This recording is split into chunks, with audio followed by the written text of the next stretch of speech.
Hi, thank you so much for reading my book, The Titanic Deception. I'm so pleased that you did. If you've stumbled across this video without reading The Titanic Deception, I would recommend you do that before you watch this. Because whilst there's not that many spoilers, it does go a little bit into the background about how I came up with the story and all of that sort of stuff. And I don't want it to give anything away because there are some cool little bits in here I really think you'll enjoy. So if you haven't yet read or listened to The Titanic Deception, go and do that now is my advice.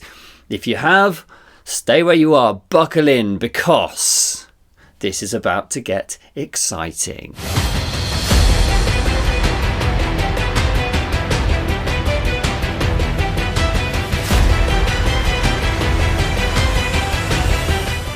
First of all, hello, I'm Luke. I'm the guy behind the book. I really appreciate you being here. I love sharing stories. It's been a dream of mine for many years to do this writing lark, to sort of make it full time. A few years ago, 5 years ago now, I was a high school teacher, teaching English in a high school here in England. And I had this dream of writing a book, and I went off and did it. And it's taken several books, several attempts, but now I'm doing this, it's my job and I love it. And that is down to people like you who buy, who listen, who rate and who review my work. And I'm so grateful to you. So thank you for that. And thank you for reading The Titanic Deception. It's been my pleasure, as always, to entertain you with this book for the last few hours. Now, as you can imagine, producing a book like this is the work of many months. But sharing it with you makes all that labour worthwhile. As may come across in the book, travel is an incredibly important part of my writing process. In fact, I don't think I would be a writer at all if I hadn't first been a traveller. Sometimes that comes through in the settings of my stories, and I work hard to make it feel like you were there, right in the mess, right stuck in the trouble with my characters. Other times, that's because when I travel, I'm away from my desk and all the mess you can see around me right here. I'm away from life's never-ending to-do lists, and that distance allows my mind to roam and ideas to form. The Titanic Deception came to me in exactly that way. In January 2023, Mrs. Richardson and I took a trip to Egypt to research the previous book, or one of the previous books in this, The Giza Protocol. If you've read that, great. As an aside, it was a fantastic trip, and I've written about that on my website, lukerichardsonauthor.com/Egypt. I tell you all about where we went, where we stayed, what we saw, and that sort of stuff. While we were there in Egypt, though, we took a guided tour to the Valley of the Kings, which is just outside Luxor. The tour guide kept our interest for several hours, explaining how the tombs were built and the lives of the people inside. Then he started talking about the mummy trade. The mummy trade, so-called mummia, is a dark and pretty weird part of history. It's one of those stories, though, that are great to cite, I think, when a clueless friend rants about the failings of the modern world with claims like things were better back then. Because this proves that it wasn't. During the Renaissance and later, Europeans developed a fascination with ancient Egyptian mummies, not for their archaeological significance though, but for their supposed medicinal properties. Ground up mummy powder, known as mummia, was believed to help all sorts of ailments, from headaches to stomach disorders. This trade led to a high demand for mummified remains, which in turn spurred grave robbing and the counterfeit mummy industry. Now that is horrible, isn't it? But fortunately, as medicine improved and maybe as people realised how weird consuming corpses was, the practice and demand for mummia dwindled. There's even a legend that says a number of mummies from the British Museum were transported on the Titanic, our tour guide explained back in Luxor, claiming that by the start of the 20th century, people had started believing that mummies were able to bestow misfortune on other people nearby. As such, the British Museum had sold some mummies to someone in New York and arranged for passage for them across the ocean.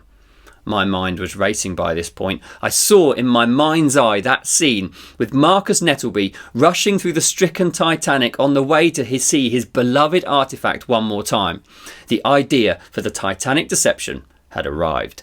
Later, I learned that it wasn't in fact a mummy that was supposedly transported on the Titanic, but a mummy board. This artefact is actually called the Unlucky Mummy and remains in the British Museum to this day. So, sorry, it wasn't on the Titanic at all. That being said though, the Titanic was a very big ship. Who's to know exactly what was in her many holds and cabins? Okay then, let's address the elephant in the room here. Did the Titanic hit an iceberg? The answer I've come to is probably yes. However, there are many different facts that allow some room for doubt. The Titanic was travelling through unusually still waters in the middle of the night. That means the men on watch wouldn't have been able to see very well. Bear in mind, electric lights weren't as good then as they are now, obviously, and the men on watch were just watching with the naked eye. They didn't have any binoculars or anything else to help them that we might have nowadays to help them spot these giant chunks of ice. Also, as the great idiom tells us, most of what an iceberg is below the waterline. What I'm getting at here is that it's very possible no one actually saw the iceberg clearly. And if no one saw the iceberg, then this leaves a whole world of possibilities, right? The sinking of the Titanic also isn't without its conspiracies. Was it really the Titanic at all? One of the most well-known conspiracy theories suggests that the Titanic was switched with its sister ship, the Olympic, as part of an insurance scam.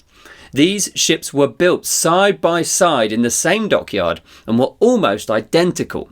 A couple of tins of paint to change the names, and would anyone know the difference? Proponents of this theory claim the Olympic, which had been damaged in a collision, was intentionally sunk to collect the insurance money. Now we move on to the US Federal Reserve theory. Central to this theory are the untimely deaths of 3 of the ship's prominent passengers, John Jacob Astor, Benjamin Guggenheim and Isidor Straus. These wealthy men, theorists argue, opposed the creation of the US Federal Reserve. Their deaths, so the theory goes, cleared the path for the Federal Reserve Act to be passed. Adding some weight to this though, JP Morgan, who was a key player in the establishment of the Federal Reserve, was one of the owners of White Star Line, and as such, you guessed it, the Titanic. Now, my books come to me as I'm writing.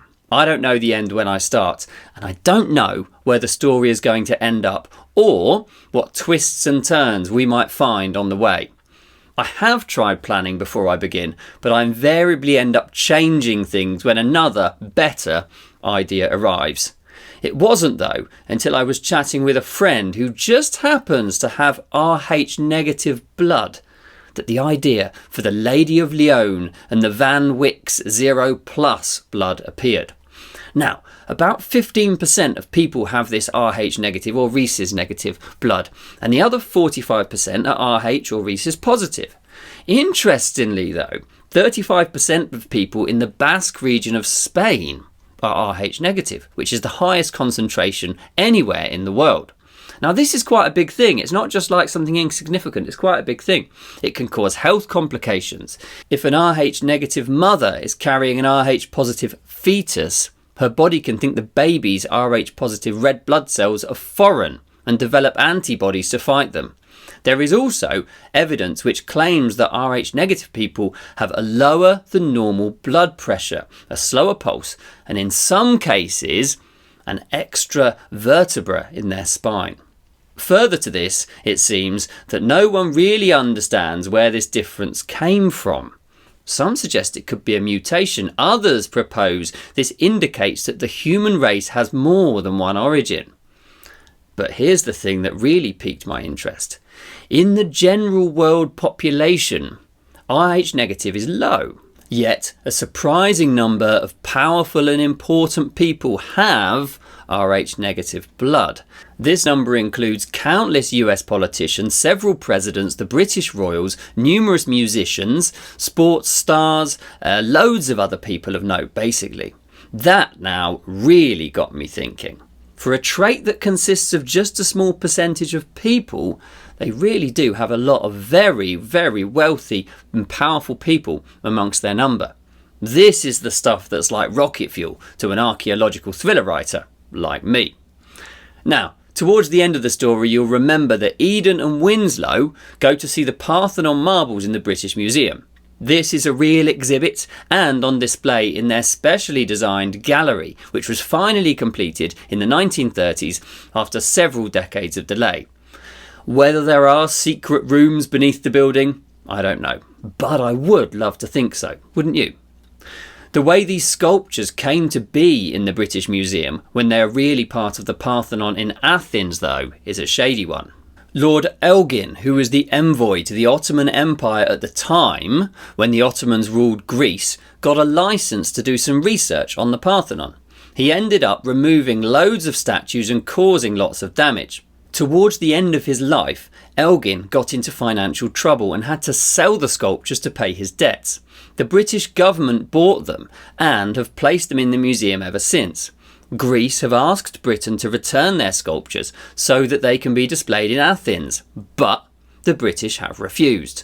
Maybe one day I'll write a story about a crack team of archaeological thieves who go around stealing all the artefacts that have been looted during the colonial period and returning them to their places of origin. I was also very pleased to feature the London Underground in this book. Although there are several similar metro systems around the world, I've always found that the London Underground, bear in mind we don't call it the metro, is fascinating. The disused British Museum station is totally true and still exists deep beneath the streets.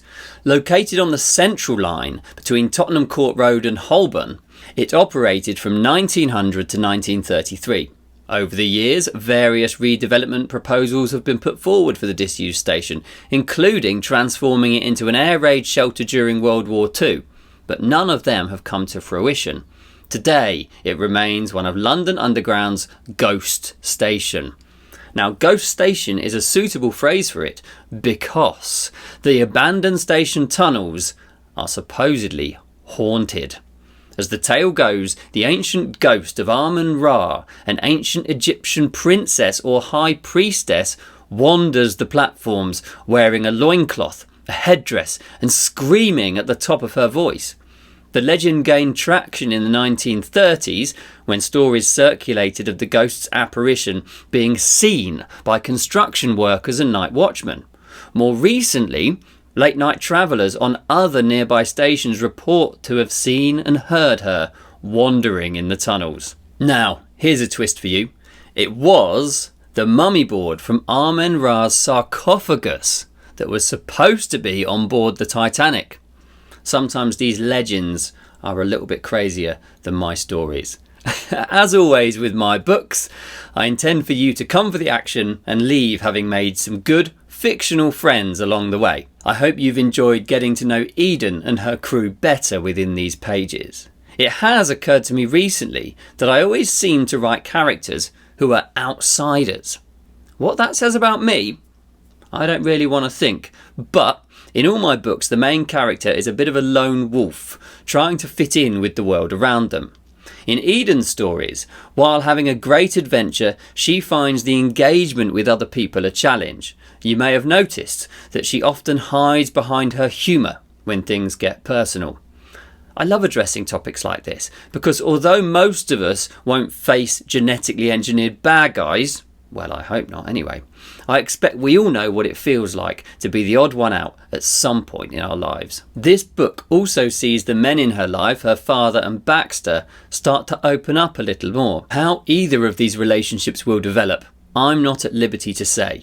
You'll just have to join me on the next adventure to find out. And that next adventure will be the Templar Enigma, which as I record this is available for pre-order. I'm working on it now, but will be out in a couple of months' time. So search Templar Enigma on your favourite bookstore, Amazon store, whatever, and you should find it there. Whilst you're here, a couple of things I'd like to tell you about. If you're able to leave a review at the place that you bought the Titanic Deception, I'd appreciate it so much. Reviews really help new readers take a chance on an author like me, and I appreciate that so much. Secondly, if you want to keep in touch with me and the things I'm writing and the places I'm travelling and all of those sorts of things, The best way to do that is via my mailing list. If you just go to lukerichardsonauthor.com or tap the link underneath this video, you'll be able to join straight away, and you'll get a free book just for joining, a free adventure novel just for joining. Right, thank you so much. I'm so pleased to share this story with you, and I cannot wait to share another adventure with you soon.